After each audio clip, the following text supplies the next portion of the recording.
Yan na. Mag-holding hands na rin kayo. Holding hands. So, ayan mga kalingap, good morning sa ating lahat. Kung saan man tayong bansa ngayon, mapagpalang araw sa ating lahat. Ayan guys, ngayon pag-usapan natin ang tungkol sa pabahay ni Kalingap Rab kay Biancy. Dahil dito nakikita natin napakalaki, di ba? Mansion ang bahay ni Biancy. Sobrang laki at dito nakikita natin sa mga video na nasabi ni Biancy dito na nahihiya na siya. Kaya guys, bago yan, pasalamatan muna natin ang ama ng Kalingap, Balsados Matubang, Ate Idong Vlog, Kalingap Rab, Kalingap Ido, Kalingap Supporters, Kalingap Team, Charity Vloggers, at sa lahat-lahat guys. Supportaran natin. At it's me, she's Jasmine Survive Channel.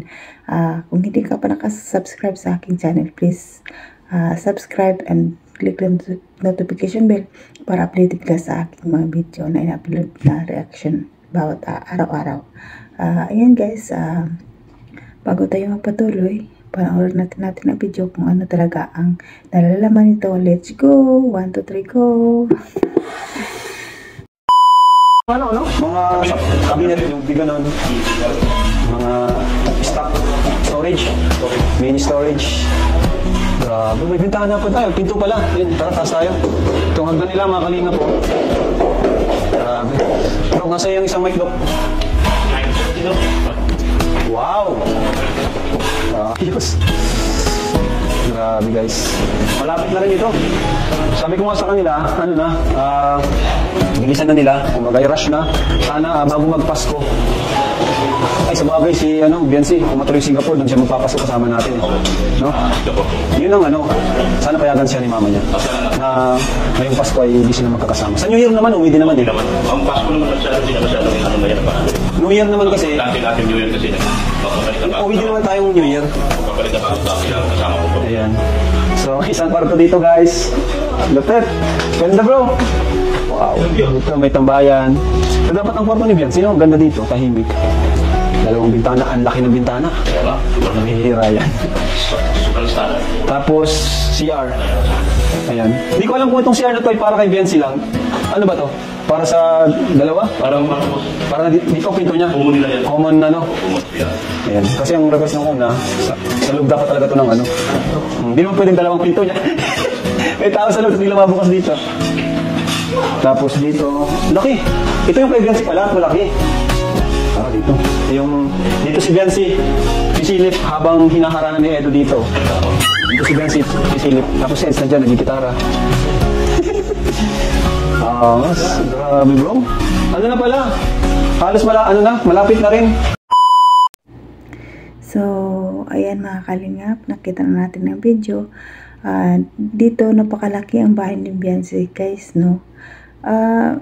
Pero malapit na rin matapos. We hope sa awa ng Diyos matatapos na rin. Ang sabi nga ni Kuya Rab, baka 24. Pero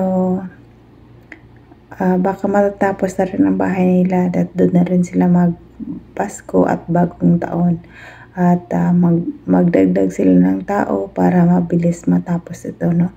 Nakita natin napakalaki. Hindi lang 3 million aabutin yun guys kasi napakalaki at napakaganda pa. Nakita naman natin kung gaano kaganda. Paano pa kaya pag natapos? Puno na ng gamit, yung mga pintura na siguro ang ganda-ganda. Dahil pati tayo na-excite, no? Sa ganda ng bahay ni Biancy. Parang dito, milyonaryo na si Biancy. Pero sa bagay, deserve naman niya talaga dahil sa kabaitan niya. Meron akong papakita sa inyo na video dahil nahihiya na siya kay Kalingap Rab dahil sa kanya na lang daw nakatutok ang bahay. Gusto naman niya sa iba. Tara, let's go. Panoorin natin. 1, 2, 3, go! Ang nararamdaman mo ngayon, ayan, lapit na magawa yung bahay mo. Na-excite po, para iba naman po yung matulungan ni Kuya Rab, iba naman po yung kabahayan. Hindi na po yung... Bakit parang ayaw na yung gawin yung bahay mo? Para po gusto ko po matapos na agad para sa iba naman po. Iba naman po yung... Nahiya ka naman gawin. Opo. Nahiya ka. Okay lang yan. Kasi parang ako lang po yung pinapisahin. Parang napunta lang sa lahat ng napabahay sa ilang mo. Ano na ako. Kamay ha? Alam mo, hindi lang para sa yung bahay na yan eh. Para sa akin din yun. Joke lang. Joke lang para sa Sa lahat. lahat. Baka di mo ko papasukin doon ha. Bakit hindi? Para po yun sa lahat. Para sa lahat. Ang swerte ko nga po. Kasi ano, may bahay na tapos dyan ka pa. Ano ba yun?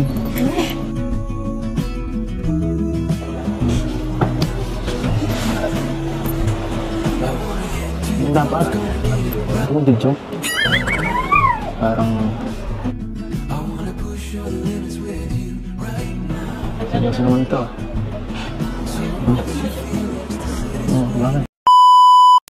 So, ayan mga kalingap.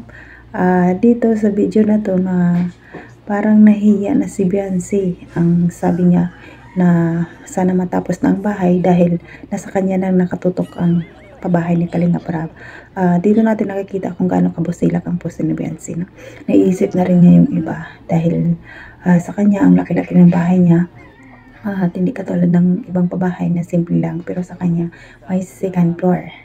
No? Parang sabi niya, sana matapos na yung bahay dahil nahihiya na siya at malipat naman sa iba. Sabi naman ni Kalingap Ido, hindi siya mahiya dahil para naman yun sa kanya, wow. At ang sabi ni Bansi, para sa lahat, no? Nakakatawa yung dalawa, no? Nakita natin na batuhan silang salita, guys. Napansin natin na sabi ni Kalingap Ido, palangiting-iting lang si Bansi, pero hindi daw niya mababasa minsan ang ugali. Sumagot naman si Bansi, ikaw nga rin yung hirap ko kasi bagay na bagay, guys, compatible talaga sila. Parang ang saya-saya, ang sarap. Sarap. No? Ang sarap ng usapan nila. Parang ayaw na Kalingap Ido umuwi. Dala na yung banig. Grabe, no? Ayan, guys. Nakita natin dito na nahiya na siya talaga. Grabe. Parang nakatutok na daw sa kanya ang bahay. Okay lang yan, Beyonce. Matatapos na yung bahay mo. Hindi ka namang problema. At saka malayo na kayo sa dagat. Kunting tiis na lang. Ayan. Si Kalingap Ido, dala na yung panig. Doon na siya tulog, nakakatawa. Ayan, guys, hanggang dito na lang ating reaction. Pasalamatan muna muli natin ang ama ng Kalingap, Pal Santos Matubang, Kalingap Rab, Ate Id na Vlog, Kalingap Ido. At supportaran din natin ang TRRSG. Nandyan din sila, guys. Sa lahat mga reactors, Kalingap team, Kalingap supporters, supportaran natin sila, guys. At it's me, don't forget Jasmine05 channel. At don't forget to skip ads, guys, para malaking tulong dito sa kanilang ginagawa araw-araw. Hanggang dito na lang, guys, ang ating reaction sa susunod ulit. Bye-bye!